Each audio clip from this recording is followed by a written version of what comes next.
guys, it's your girl Kat, and I'm back with another banger. In this video, we're going to be talking about Miss Virginia Hill, an American organized crime figure. She's an Alabama-born native. She became a Chicago outfit carrier during the 1930s. She was famous for being the girlfriend of mobster Bugsy Siegel. Miss Hill was born August 26, 1916 in Lipscomb, Alabama. Some of her former names were Virginia Hill Hauser, Queen of the Mob, and Oni Virginia Hauser. Virginia was a very beautiful lady, and although she had been married multiple times, she did only have one child. His name was Peter Hauser, and he was born in her later years.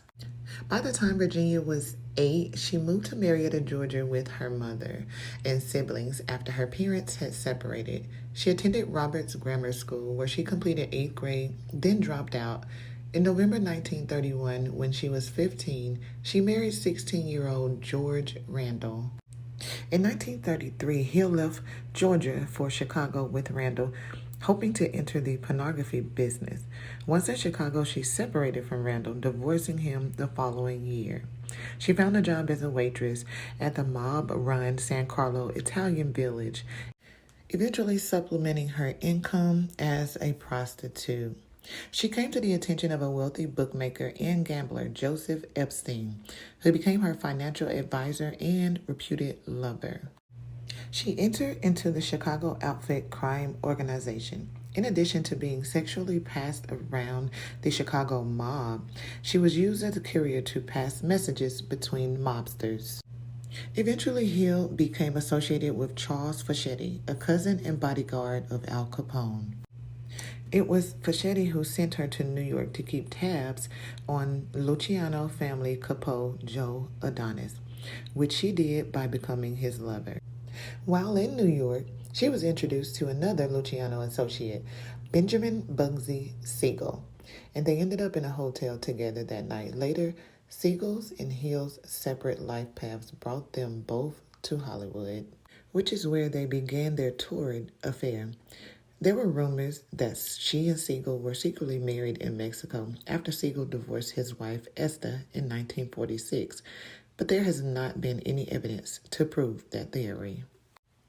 4 days before Siegel was assassinated at Hill's home in California, June 1947, she took an unscheduled flight to Paris, France, giving rise to speculation that she was warned of Siegel's impending murder. By 1950, Virginia Hill was at it again. She married Hans Hauser, an Australian skier, head of the Sun Valley, Idaho Ski School, later giving birth to their only child, Peter Hauser. In 1951, she was subpoenaed to testify before the Kefauver hearings, where she denied having any knowledge of organized crime. Okay, guys, here's a small clip of that hearing. Here she is. Trouble with any of his gangster friends? I never heard any time that he was having any trouble, and all I know that he was worried about that hotel, and I hated the place, and I told him, why didn't he leave it and get away from it, because it was making him a nervous wreck. After that hearing, Hill was indicted on income tax evasion in 1954. She moved to Europe to avoid the pressure from the IRS. She even offered her diary to be traded that included names or the mob for leniency from the IRS. In 1954, Miss Hill returned back to her home in Spokane, Washington.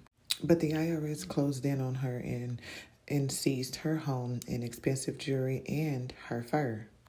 But even with that, it only came up to a total of $41,000 against the unpaid tax balance of $161,000. With no way to pay up and determined to stay out of jail, Hill fled the country again. Hill apparently tried to drown her problems in drink. A federal grand jury ruled in favor of the government and ordered a warrant for Hill's arrest. By now, Hill was on the verge of a complete breakdown. In desperation, she contacted mafia bosses and threatened to reveal the contents of her diary unless they gave her money. Hill then met with syndicate boss Joe Adonis in Naples on March 22, 1966. The following morning, after supposedly receiving $10,000 in cash from Adonis, she was escorted from his house by 2 friends of the mobster. Virginia Hill was found dead 2 days later on March 24th, 1966. So guys, what do you think about Miss Virginia Hill? She had a very colorful background, I'll tell you that. Like, very colorful. To be from Alabama. I'm from Alabama. Very colorful. But you guys think her death was a suicide? Do you think she was murdered? What are your thoughts? I think she was murdered just by everything that she was involved in. But, you know, once they don't have any evidence supporting that, then just has to be ruled as suicide or natural causes. But in this case, it was ruled as suicide. She took herself out due to depression and just couldn't handle the pressure anymore from the IRS. But yeah, what are your thoughts, guys? Let me know. Stay blessed.